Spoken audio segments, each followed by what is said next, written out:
आप सब सुनने वालों को स्क्रिप्चर अनलॉक में एक मरतबा फिर खुश आमदीद। ये हमारा किताब मुक़द्दस का सिलसिलेवार मुताला है और आपका खादिम, आपका भाई सुहेल आपको खुश आमदीद कहता है।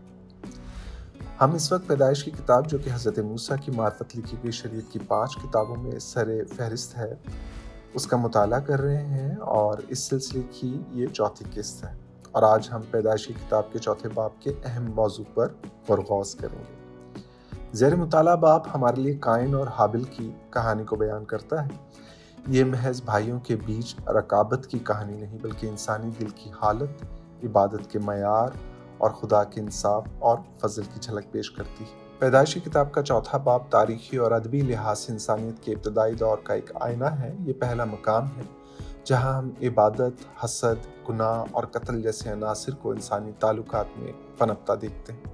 इब्रानी ज़ुबान में यहाँ गुनाह दरवाजे पर दुबका बैठा है जैसा फ़िक्रा इस्तेमाल हुआ है, जो एक शायराना इमेज फराहम करता है, जो हमें बताता है कि गुनाह न सिर्फ एक फ़ेल है, यानी एक अमल या काम करने या काम बताने वाला लफ्ज़, बल्कि एक ताकत भी है जो मौके का इंतज़ार करती है। बाज़ मसीही स्कॉलर्स जैसे गॉर्डन जॉन विनहाम और वॉल्टर ब्रुगमान ने इस बाब को मुक़द्दस इंतबाह कहा है कि दिल की नीयत अगर सही ना हो तो इबादत भी खुदा को पसंद नहीं आती, और हसद अगर रोका ना जाए तो तबाही का बाइस बनता है। इस आयत की खास बात यह है कि हमें आज़ाद मर्जी और ज़िम्मेदारी दोनों के बारे में एहसास दिलाती है। गुनाह हर वक्त मौके की तलाश में होता है, ख़ास तौर पर जब हम गुस्से या हसद में होते हैं, लेकिन खुदा, उसका पाक कलाम हमें खबरदार करता है और कुव्वत भी देता है कि हम उस पर गालिब आएं।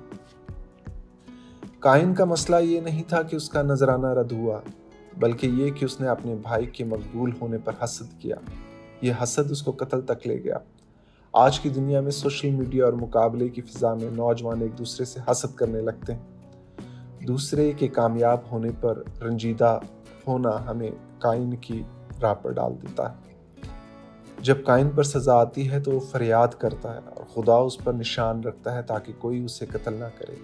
ये खुदा के फजल की झलक है कि वो मुकम्मल तौर पर रद्द नहीं करता। आज भी अगर हम नाकाम हो, गुनाह करें, तो खुदा मुआफ़ी देता है, लेकिन हमें तौबा करने की ज़रूरत है। हसद को छोड़ना होगा और दिल को दुरुस्त करना होगा। और अब आखिर में हम सब मिलकर मसीह नौजवानों, अपने बेटे बेटियों के लिए दुआ करते हैं। ऐ बाप, हम तेरे शुक्रगुजार हैं कि तू दिलों की गहराइयों को जानता है। हम तुझसे दुआ करते हैं कि तू हमारे दिलों को पाक कर, हमें हसद, गुस्से और दिखावे से आज़ाद कर, और वो ईमान अता कर कि जब हम उस ईमान से तुझसे दुआ करें तो तू हमारे नौजवानों की दुआ को कबूल फरमाए।